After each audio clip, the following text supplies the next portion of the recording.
Okay, turning back to the forecast and taking a look outside, we've talked about the fog that we're expecting, but there's also some concerns over air quality. Yeah, let's send it over to Lisa Villegas. So what are you talking about when it comes to air quality, Lisa? That advisory is still in effect here, ladies, and that's not going to expire until 12 o'clock tomorrow afternoon. So we're watching for poor air quality. It was beautiful today, right, with lots of sunshine.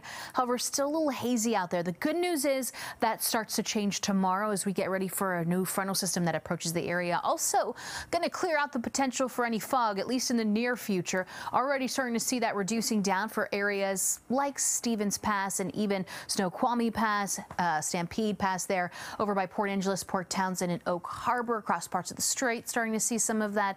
The rest of us, perfect 10s, at least for the time being.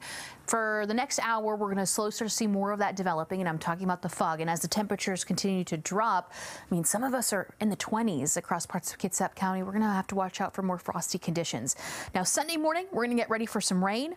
Monday morning, some isolated showers popping up in the forecast, and take a look at the overnight lows. Also starting to warm up and returning upper 30s, lower 40s. Not too bad to get us started. And then those afternoon highs are going to peak in the mid and upper 40s, like the north central sound, south sound, 50 degrees for that afternoon high, and along the coast 48, foothills 50, mountain passes temperatures lower 40s. You're also going to notice the cloud cover building throughout the day. So tomorrow morning, foggy start, some sun breaks, and the cloud cover rolls in. Rain chances return tomorrow evening, but especially on Sunday, becoming more widespread. We're going to wake up to more of that light drizzle, and then that ramps up in the evening hours, so it's going to be a little sloppy if you're commuting throughout the day.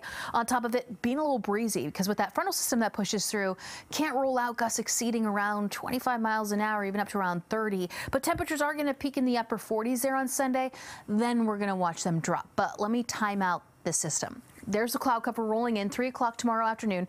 Dry. That's the key. And then later on that evening, especially after midnight, we start to see some of that light rain rolling through. Areas in the yellow indicating heavier downpours, and that's the cold front. So we are going to have a weak warm front that pushes through. That's why an overnight low of 40 degrees is expected early Sunday. Then later on that afternoon, there's that cold front. You'll notice it being a little more distinct on the radar, and we're going to get more of those heavier downpours. The wind speeds start to kick up. Mountain snow hits our area. This works its way eastward. Yeah, we're going to see an isolated shower too, especially if that convergence zone starts to set up. So by Monday morning, watching for the temperatures as they slowly start to drop mid upper 30s right now. So we're watching for that wintry mix, especially when it comes to the foothills with that convergence zone, and then temperatures warm up after that. But with the warm up, it's still going to be cooler. You notice that cooling trend with those afternoon highs taking place. Tuesday, Wednesday highs peaking lower 40s. Overnight lows, they're going to fall in the mid and lower 30s there as well. So it's going to be very, very cold by the middle of next week. And then we're going to get ready for more spotty showers returning in the forecast, and as high pressure builds in, especially into the middle and the end of the week, watching for the return of fog. And that is a look what we can expect.